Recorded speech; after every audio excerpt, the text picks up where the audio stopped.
Hello and welcome to History at Prince Henry's Grammar School.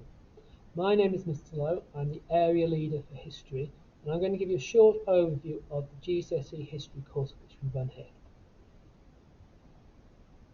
On the screen at the moment is a table of our most recent results, and as you can see that students who choose to do GCSE History come up with an average grade of 5+, and those who choose to take it on at A level, 50% of those students get an A star to B grade.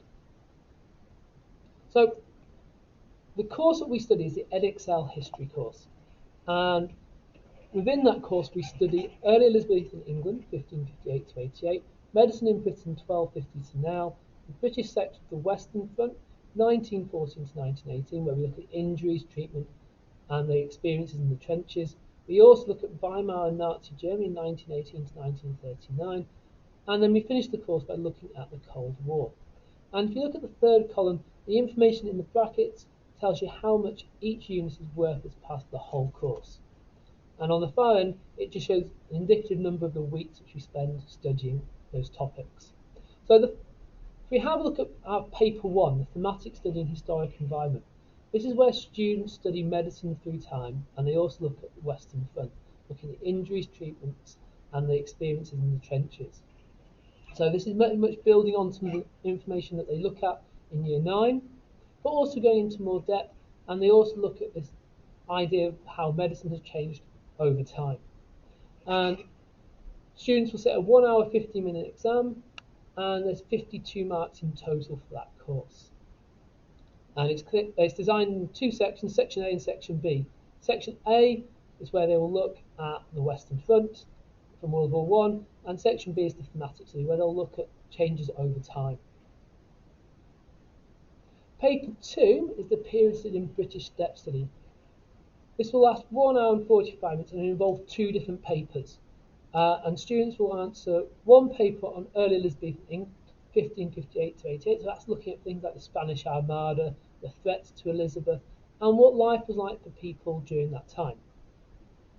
The second paper will be superpower relations in the Cold War, 1941 to 1991. So basically it's looking at the beginning of the Cold War, the middle, things such as the Cuban Missile Crisis, ideas of détente, issues such as Afghanistan, and then the collapse of the Cold War, the end of communism in Russia. And again, if you look at the screen, it's worth 40%, each paper is worth 20%, and there are 64 marks in that exam. And the final paper, the modern depth study, this is the one where students undertake a in-depth analysis of Germany from 1918 to 1939. So we look at the impact of the First World War in Germany, how it tries to recover during the 1920s with the Weimar Republic, and how that situation allows the Nazis to come to power, and how Hitler is able to establish total control over Germany. So we look at a wide range of economic, social and political factors here.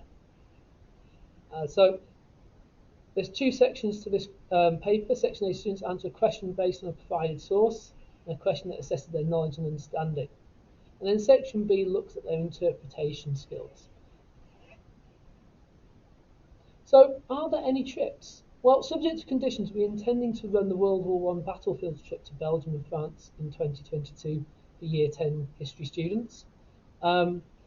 This course has been designed to allow students to get an experience of the area where the fighting happened, and also to get an understanding and empathy of the impact of this war by actually seeing the trenches, the cemeteries, and also the memorials. And we will also visit museums which will specifically support their GCSE course. So, what careers can studying history lead to? But I don't want to be a history teacher, so what's the point in taking it? Well, history provides you with a wide range of skills which you can transfer to a whole range of post-16 studies and employment. It is because of these skills and the high regard that employers and higher education institutions have for the subject that means GCSE history can be a stepping stone to nearly any career you want. We also find that students find it really interesting. It's a chance to go into a little bit more depth than they get to in Key Stage 3 and in Year 9. So, hopefully this video has given you a little bit more information about what the GCSE course involves. Please encourage your son or daughter to come and speak to their history teacher if they have any questions. And if you have any questions, please do contact the school and I will try and answer those questions as quickly as possible. Thank you very much. Bye-bye.